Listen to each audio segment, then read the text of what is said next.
Thanks to the support as a channel member, Jason Odendahl. Well, after our incredible season and qualification for the Champions League, unlikely qualification for the Champions League, it was a little bit disappointing to see how little money I've got to spend in this transfer window. This summer is going to go one of two ways. Way number one, not very much is going to go on. Way number two, probably the more likely way, is going to be some wheeler dealing. We're going to have to sell some players and do some things, and you'll all shout at me for disassembling a squad that just qualified for the Champions League. It might be out of my hands. There are players wanted by big clubs. We'll figure it out as we go along.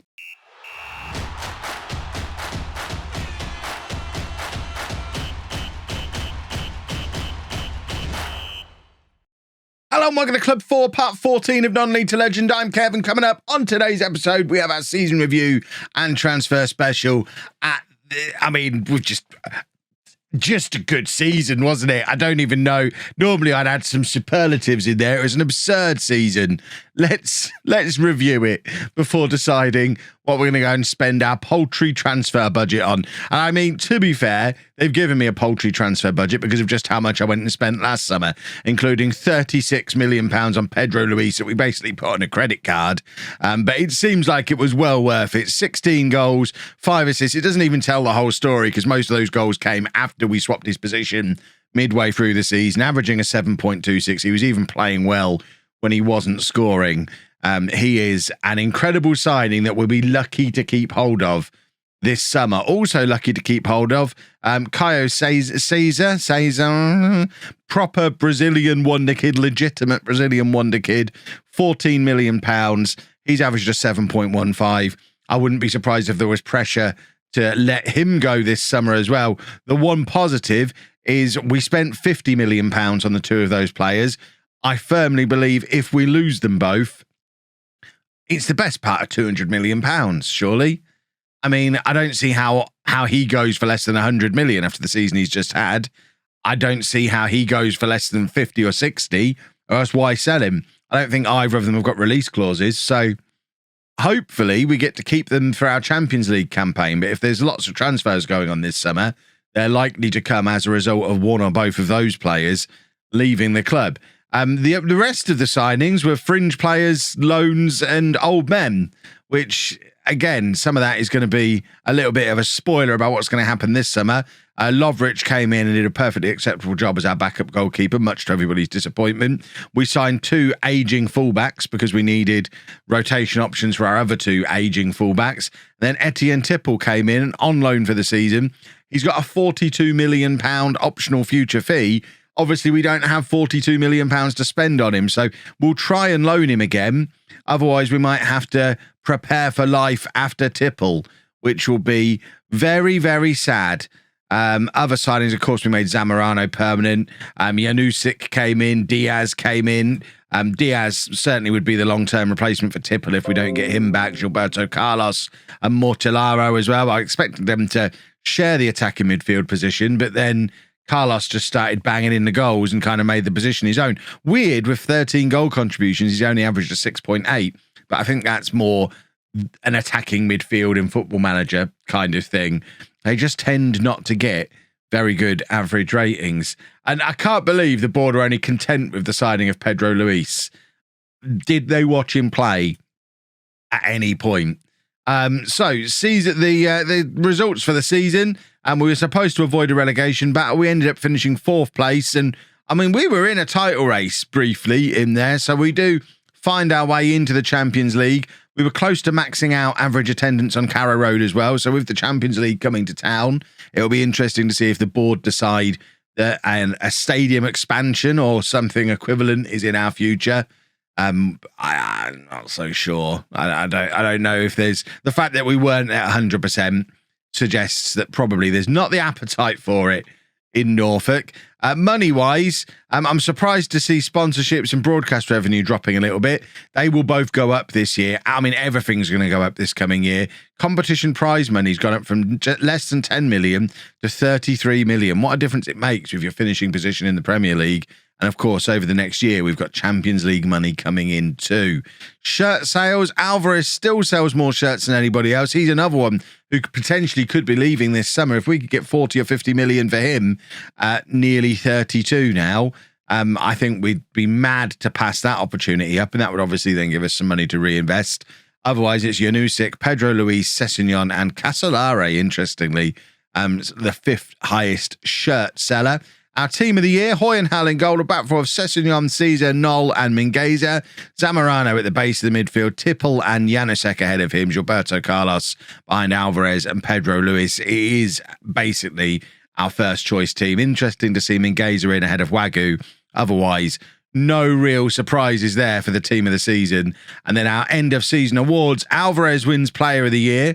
Knoll wins Young Player of the Year. Luis signing of the season. Janusik goal of the season. Top goal scorer. Alvarez did just edge it ahead of Luis. Or Luis was top league goal scorer. Alvarez got some cup goals early on. He also got more assists and more man of the matches than anybody else. He is still a superstar player. We've got a very good strike partnership. Knoll got the highest average rating. And Zamorano, the best pass completion. And we broke some club records as well. Pedro Luis scoring a hat-trick is the first time in 9 years of this save that a Norwich player scored a hat-trick in the league, which is frankly pathetic. Hoyenhal setting the record for most clean sheets in a season, as you would expect from a top goalkeeper in an incredible season. And Alvarez extending his previous record for all-time top goal scorer at the club to 166 goals. If you missed the transfer budget reveal at the end of yesterday's episode, watch the episodes to the end, then you won't miss stuff.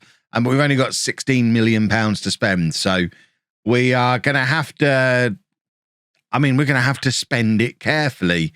The board are once again looking for me to avoid a relegation battle whilst reaching the group stage of the Champions League. I think they're both fairly achievable targets. Because we're straight into the Champions League group stage and we shouldn't be getting relegated. What I would like to put out there now is I don't expect us to qualify for the Champions League again. Certainly first season in Europe in any save is always a tricky one, especially if first time in you go straight into the Champions League. But we've done no kind of forward planning to have a squad that is ready for the Champions League in terms of homegrown players, that kind of thing. There's been people questioning why we've got Tammy Abraham coming in this summer. It's because we need some English players in the squad. It's one of the reasons we brought in Angelino back in January as well. I know they're both older players, but we need to get some homegrown players into the squad to give us a chance in the Champions League. But I just think our squad is too small and inexperienced to compete on two fronts. So if we're trying to give a sensible showing in the Champions League, then I would expect league form to suffer. The other option would be focus on the league again, try and keep ourselves as a top four club in the league, but except we're going to lose most of our Champions League games. As much as they say they only want to reach the group stage, no one's going to be happy embarrassing themselves in Europe. So I think we've just got to try and spread ourselves between the two competitions as best we can and slowly but surely build up to the point where we can have a better squad that can be more established and have a fair crack at both of them. All the while, of course, while I'm doing all this long-term planning at Norwich, I'm just subtly passing my CV around to any top European clubs who might be interested in my services. I don't think there's any particularly enticing jobs available right now. If we only got England loaded, we haven't. It's just only English jobs that are available. If we have a look at job security, it doesn't look like there's necessarily any big jobs that are likely to come up anytime soon either. Pep Guardiola is very insecure at Arsenal, but to be fair, having managed them in the beta and in non-league legend last year, I'm not that keen to go back to Arsenal. And plus, they've not even qualified for the Champions League, so there's an argument that it would be a sideways move. It would be a terrible argument. It's obviously not a sideways move, but I'm not that desperate to go to Arsenal. Likewise, not that desperate to go to Everton because I'm managing them in the network game. To be fair, I'm not particularly interested in leaving Norwich for another Premier League club. I think our next move is probably to head back abroad again. And looking at this, there's no major European jobs that the managers are insecure. So I don't expect a move this summer. But who knows what might happen? Team leaders are Alvarez, Sessegnon and Wagyu, all old men. I don't imagine a scenario where all three of them leave this summer. I think probably the most likely to leave is Alvarez. Sessegnon and Wagyu are probably going to be here until the bitter end because they've already gone beyond the point where they have any value. There's no point in selling out either of them for $1 million, $2 million, anything along those lines. Whereas Alvarez, this is probably the last summer we could get a big fee for Alvarez. If we just have a little look at him, where is he? His current transfer range between 42 and 46 million. He's got 2 years left on his contract. He's still a 4-star player, and Manchester United want him. If Manchester United come in and offer me £50 million for him when he turns 32 in January, then we're taking £50 million for him. I'm not even going to need to think about that. So I think it probably is his last chance for one big final contract, I guess. He's earning £80,000 a week here at Norwich. He's been here 10 years. He could probably go to Manchester United and earn 200 grand a week on a 2 or 3 year deal. And I don't think anyone will begrudge him doing it. Right, let's just tell the boys that we are looking to avoid relegation again next season. I mean, they should be saying, well, yeah, obviously, we just qualify for the Champions League. We're much better than limiting ourselves to a relegation fight. Oh, well, in that case, let's compromise and say we'll finish mid-table. There you go. That's weird. It's unusual. Normally, you just have to match up with whatever the board have asked you to do. You aren't being ambitious enough, if you ask me. Well, we'll be more ambitious then. Clearly, the boys have got bigger and better plans than the board have got, which is interesting. I don't think I've ever seen that before. A squad of players who are expecting more than the club are expecting. This is uncharted territory for me. That's the club's recommendation of what our best 11 is, and you can see there where the weaknesses are. What I'd like to do, if money was unlimited this summer, we make Tipple permanent and we bring in new fullbacks on either side, and then I think I'm happy with the squad. Obviously, we're not in a position to do that, though, so we're going to have to kind of play it by ear. We'll go to Singapore. Let's go to Singapore. Singapore sounds like a fun place to be. Caio Caesar's won the PFA Young Player of the Year. Big congratulations to him. There's not anybody wanting him at the moment, which is nice. He does have a minimum fee release clause, though. So can we deal with that? Because we don't want to be selling him. See, he still wants a minimum fee release clause. So what we need to do there is push it up as high as we possibly can. 72 million. I'd still be sad to see him go. What do I do to, this has been marked as semi-negotiable by the other party. I want to say you can't negotiate that back down. There you go. So we've left that in at 72 million. I don't mind giving him a bit more in salary. If someone offers 72 million for a 20-year-old centre-back, then so be it. We're Norwich. We let him go. I don't think Pedro Luis has a release clause. No, so we're fine with him. Alvarez, likewise, don't think has a release clause.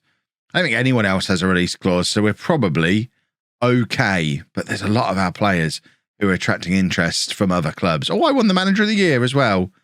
Edison beating Hoyenhal to Golden Glove, though. Ridiculous. Right, £16 million to spend. We know what we need.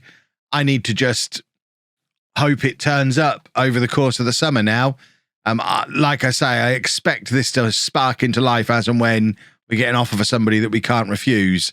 For now, I just sit patiently and wait and try and find a bargain left back. And right back. I mean, the kind of bargains I'm talking about, if we could get someone like Fries that we got in at Schalke, that'd be perfect. But I imagine the man himself is no longer in our price range. But we were able to pick him up for £4 million at Schalke. That would be perfect. We could roll the clock back 2 years and sign him from 2 years ago. That's exactly the kind of player that we want. But like I say, we're not in that market this summer, which is a shame. Well, I think I've got fullback sorted already. It's only the 9th of June. Starting off with the guy we tried to bring in last summer, but he wasn't having any of it. Fabian Micheli from Manchester United. He's only on loan for the season because there's no way we can afford him. But he wouldn't come on loan to us last year. That's why we ended up getting Tipple instead, and it worked out quite well. But he is on loan with us now until the end of the season. We're paying all of his wages. We've also got an £80 million optional future fee, which obviously we're going to be able to pay. But he's a short-term solution to a problem that we can't really solve long-term this summer. Natural at complete wing-back. 3-star current ability, 5-star potential, already an Argentinian international. Didn't really play for Manchester United this season, despite turning us down. So he now comes in and will be our new left back, or at least a rotation option for us at left back. We probably need to get rid of one of those left backs we've already got. We don't need them now. In fact, is he homegrown? That would be even better. Eligibility, he's not. Is he going to become homegrown in England? Because he's been in England. He should be. He should be homegrown in England. Unless a season at Swansea may put him in Wales and means that it doesn't count. But I'm pretty sure it's UK, the nationality we're going for there. I mentioned we'd sorted full backs, though. The other guy we've got in, Juanlu Romero, a Spanish under-23 international right back. With 2.5-star current ability, 5-star potential ability. He was out of contract at Betis, wouldn't sign a new contract at Betis, where he's played 24 times for them in La Liga this season. In fact, he's already got 78 La Liga appearances under his belt at 18 years old, which is not to be sniffed at for sure. Liverpool and Tottenham were both in for him as well, but we just moved early. He's very quick. You know I love that in a fullback. And at 18 years old, he will become homegrown at club once he's been here 3 years. And that is, thinking long term, a massive thing as well. We also got this guy who, I don't know, Paskev obviously decided to bring him in and he's rubbish. We'll pretend that didn't happen. But with him coming in, we have actually had some moves in the other direction as well. They're not officially gone through yet. Mingueza is leaving to go to Zenit for £5 million. He did his job. At 32 years old, came in for $4.5 million, was an excellent option for us for a year. We're selling him on for $5 million and replacing him with an 18-year-old who can now compete with Wagyu for the starting spot at right back. We're also selling Marco Aurelio. I think probably my biggest transfer flop of the save so far, Marco Aurelio. Not even necessarily because he wasn't very good, more because we signed him as a winger and then immediately stopped playing wingers. So he just never really got a look in. There was times when I was trying to turn him to a left back. You can see even after all that time, he's still only an awkward left back with 6 tackling. So yeah, we're having to sell him off at a little bit of a loss. He goes to Trabzonspor for £6 million, barely half what we paid for him. But with those two out and those 2 in, I think we've already upgraded key areas of the squad. And there's still a little bit of money to spend, not loads. Especially bearing in mind we're going to be losing Tipple, it's still a challenge. We need to get rid of one of Angelino and Sessignon now. How old's Angelino? 34. I mean, he's the obvious one to move on at 34, although he's still 3-star current ability, whereas Sessignon's dropped down to 2.5 stars. So maybe Sessignon is the obvious one to move on. One of them needs to leave this summer, though, because we don't need both of them. And the new boy, Michele. We don't need 3 left-backs in the squad, and we are going to need to find some money to invest into that midfield. In an ideal world, I'd be selling Zanelli this summer because he's kind of, after an excellent start at the club, he's found game time hard to come by this season just gone. 9 substitute appearances is all that he's managed, but with Tipple leaving, he kind of moves up the pecking order a little bit. So without knowing what's going to be going in our central midfield, we can't really sell him because he could be first reserve in central midfield. If we've got Diaz starting alongside Janusek in centre mid, who's our backup? Asa Walsh, I guess, and then Zanelli. Zanelli's going to be sitting on the bench week in, week out. Unless Mortellaro plays deeper. Obviously, we've got Tammy Abraham coming in as well, so we need a striker to leave. But it's a similar situation where it's difficult to say, right, we're going to get rid of DeLuca, which is he's the obvious one. He's the one who would go. He's 25. He's only 3-star current ability, no additional potential. He's the obvious one that would go, but we don't want to have him go, Abraham come in, and then the big offer for Pedro Luis come in. Although it's no longer PSG after him, it's West Ham, and that's much less threatening. And then, of course, you've got Alvarez, who we're quite keen for a big offer for him. So I'm not really doing anything with DeLuca yet. Although I think if offers come in from Hamburg or Napoli, then if it's an offer in the right kind of range, then we probably let him go. Like I said, it's going to be a summer of wheeler dealing. Right, it is the 1st of July. 1st of July, of course, means Tammy Abraham has arrived. And he's still got 4 stars of potential. And he's still got 15 pace, 15 acceleration, 14 pace. And look at the rest of his physicals. He's 6'5". It's just, we've got a different dimension to our attack now. Luis, Abraham, Alvarez. That is an excellent 3 players. He got 15 goals in Serie A last season. Tammy Abraham is a Norwich player. We've also signed a central midfielder, another loan, George Ansa. He's a wonder kid, on loan from Bayern Munich until the end of the season. He's only got 2.5-star current ability. He does have 5-star potential, though. The current ability puts him not a million miles away from some of our other players, but I'm hoping that his potential really pushes on over the course of the season. You can see Mingueza's deal has been confirmed that he's left the club. I don't think anything else went through before the deadline day. The one really exciting piece of news, though, Etienne Tipple going back to Tottenham, and they've immediately put him on the transfer list. We've had an offer accepted at £24 million, £5.5 million up front. We can just about afford him. If we don't get him, we've got this guy, Carney Chukwuemeka, who's a little bit older, 3 years older. He's been playing down in the Championship. Scouts reckon he's slightly better than Tipple. I mean, as far as I'm concerned, Tipple is the guy we know, and we'd like to have Tipple back if we can. But he's going to be another option for a little bit more experience in central midfield if we're not able to get Tipple back. But the only way we're not going to get him now is if he decides he doesn't want to play for Norwich, which frankly would be insane. This is the squad depth that we've got. Sessegnon is probably heading out of the club as well. We've put him on the transfer list. He's out of contract at the end of the season. He's not going to be getting another one. So Celtic have offered 4.4 million.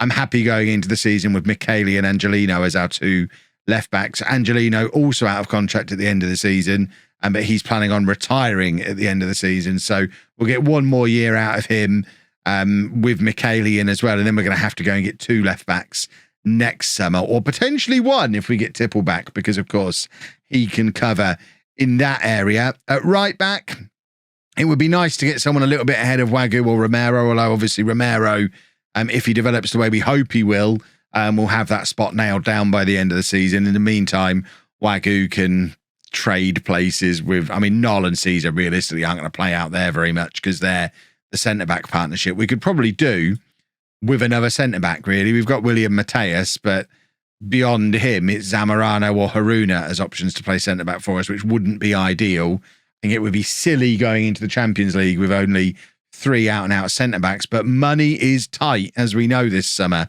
We're obviously happy with Hoyenhal, and Lovric is a backup for him.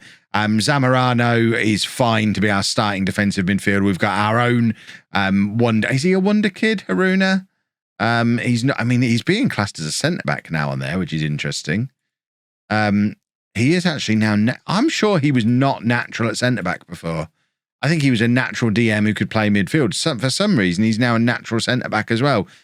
At 5'10", and realistically, I'm probably not going to be using him there, especially with a jumping reach of 7. But Haruna, long-term, is going to be the replacement for Zamorano in there. Ansa can cover in that area as well. Then central midfield, we've got Janusik, we've got Walsh, we've got Zanelli, and then one of Carlos or Mortellaro dropping back.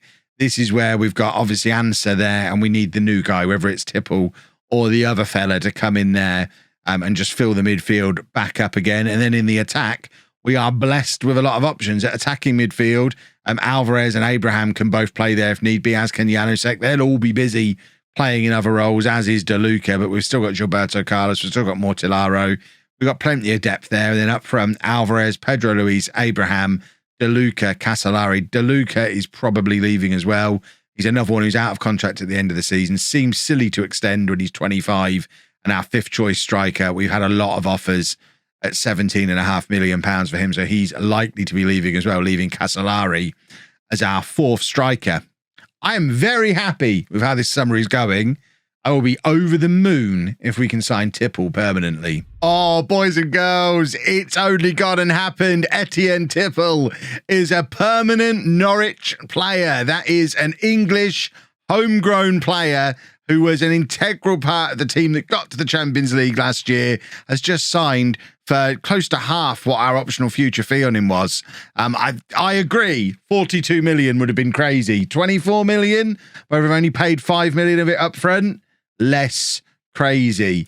That means the team is now really starting to take shape. The midfield is back together as it was last year. We've got a few trialists in. I'd quite like to bring this guy in permanently if we can get him a nice pacey striker. 23 years old, just been released by Manchester United, 20 goals in the Championship last year.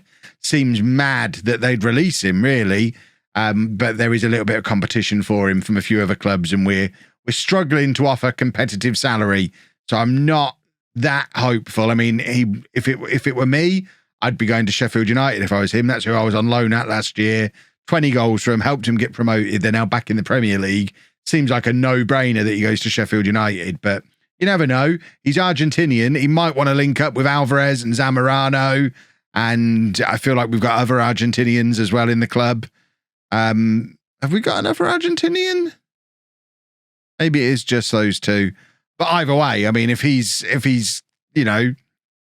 playing alongside Alvarez, would make an awful lot of sense. You can look at the excellent Premier League career that Alvarez has had at Norwich. Ignore the 4 years in the Championship, not relevant. We'll see. We shall see.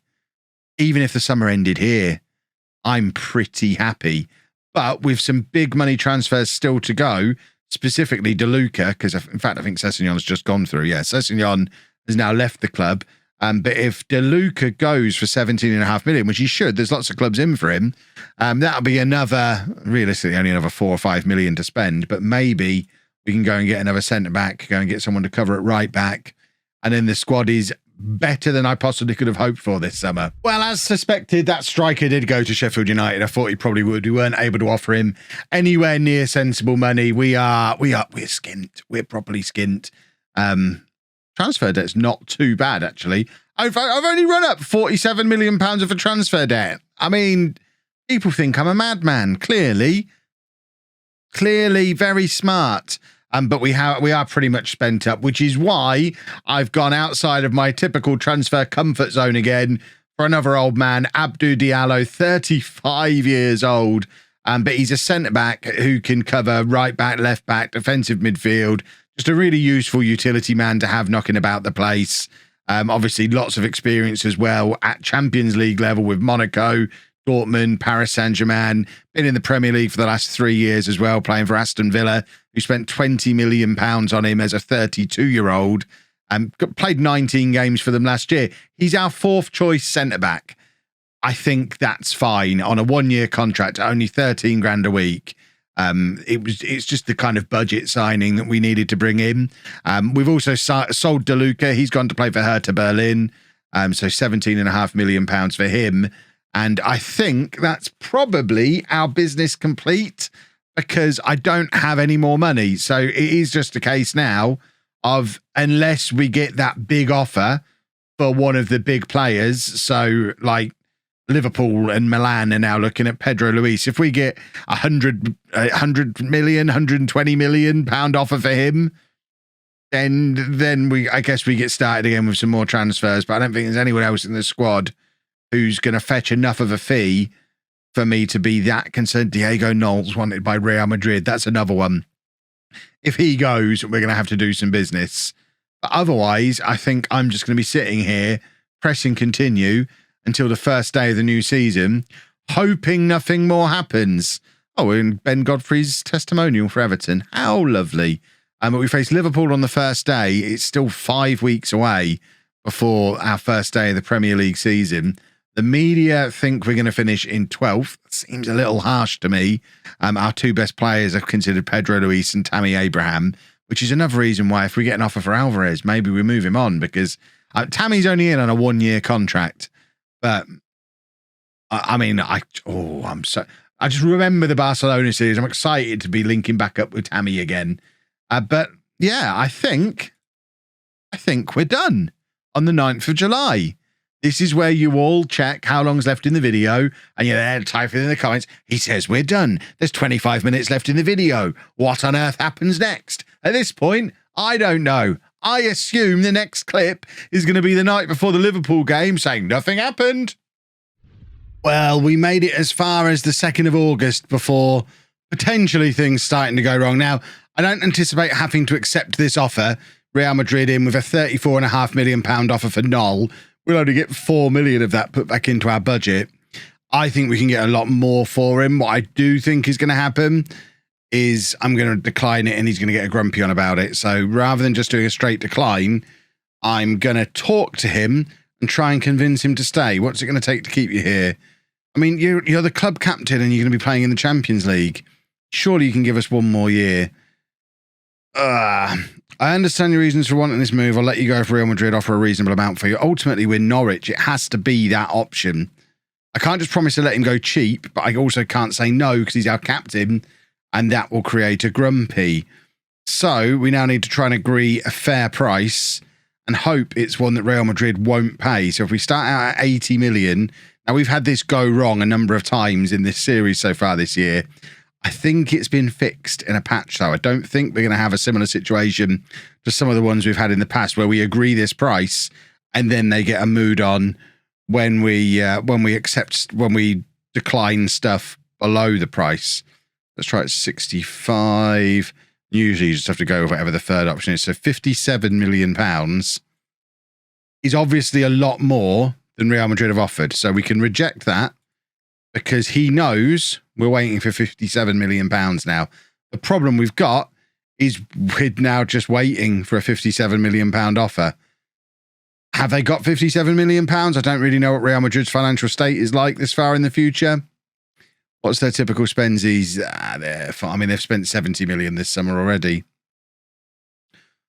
Yeah, if they want him, they're going to come and get him, and we're going to have very little go back into our transfer budget to find a replacement. And it is an area in the squad where we're pretty weak as well. So we need to start alerting the director of football that we need a centre back, because we might be panicking and flailing around trying to find a centre back that can come in and fill a squad spot that we were hoping to not have to fill. Ah, dear me. Liverpool want this guy. See, I'm straight away thinking, oh, that's good. £62 million is what he would cost.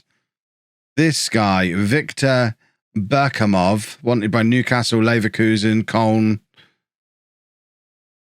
But he's primarily a wing back, according to that. Although this tells me he's 6'1" and better at centre back than he is at wing back. I think we need to get this guy fully scouted so we can find out some more of these attributes.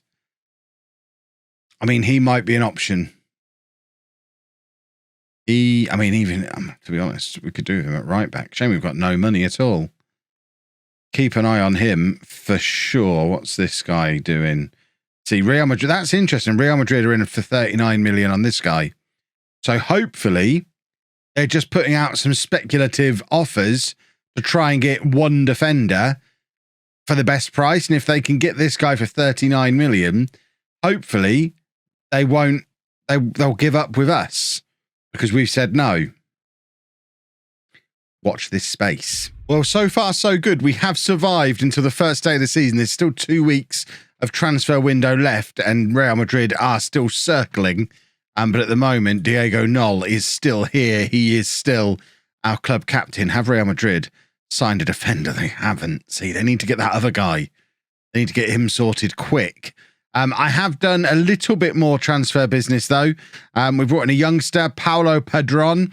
Is an 18-year-old Mexican defensive midfielder who is, bargain, £7.5 million from Cruz Azul. He's 18 years old, so they did want to take him back on loan until the end of the season. I'm quite keen to get some homegrown players into the club, which is why we've signed a couple of 18-year-olds this summer. So bringing him in, once he's here for 3 years, he's homegrown at club. That is going to be useful for the future of our Champions League pushes. And we've also got a familiar face back, Gregorio Luis Seca, who I originally had on loan from Manchester City when I was at Peterborough. He played 17 games during Peterborough's first year in the Premier League before going back to Man City and then having a loan out at Preston in League One last year, which is a weird one. He's on loan with us until the end of the season. I'm a little bit surprised to see he's only showing as having 2-star current ability at right back. I can only assume that's based on reputation and the fact he was playing in League One last year, because from what I remember, he's pretty good, and I can't imagine he's got loads worse. So he's in. We've funded those couple of extra transfers with the best piece of business I've ever done. Remember Sid Ahmed Amrani, who we signed from Paris Saint-Germain for a free transfer last summer, couldn't register and sent out on loan to Luton. Really had a bang average season for Luton in the Championship, and Brentford have given us £12.75 million to take him there in the Premier League, where he's never played before. Get free transfers from Paris Saint-Germain, kids, even if you don't ever want to use them. Apparently, they carry a lot of value, which is excellent news. So, finances continuing to start shifting in the right direction. Only the £10 million overdrawn now, and of course, we've got Champions League money still to come, so I think we should be fine. There is a little bit of money left in the kitty if we need to spend it, but I'm pretty happy with the shape of the squad as it stands at the moment. Julian Alvarez has made my decision about strike partnerships a little bit easier for the first day of the new season, because he's gone and twisted his ankle and he's going to miss the first month of the new season. So we're starting things off with Tammy Abraham and Pedro Luis up front. Tammy Abraham, by the way, should have just stayed in Italy for 2 more days and he could have got citizenship. As it is, he's got to go back within 16 days. I mean, I'm willing to let him nip back for a couple of days midweek and just have a couple of days there so he can get his Italian citizenship. I would think that's quite handy for a man who lived in Italy for 10 years and was probably quite settled in Rome. But, you know, if he doesn't want to go back and get it, he doesn't want to go back and get it. But that's what our team for the first day of the season is looking like currently, with him injured and Wagyu suspended. So pretty similar to what we've been used to, with a couple of key new faces, Abraham, Ansa, Seeker, likely to be making their debuts, and that will be in tomorrow's episode. If you've enjoyed that, please make sure you leave a nice big thumbs up on there for me. Subscribe to the channel for daily Football Manager videos, and thank you very much for watching.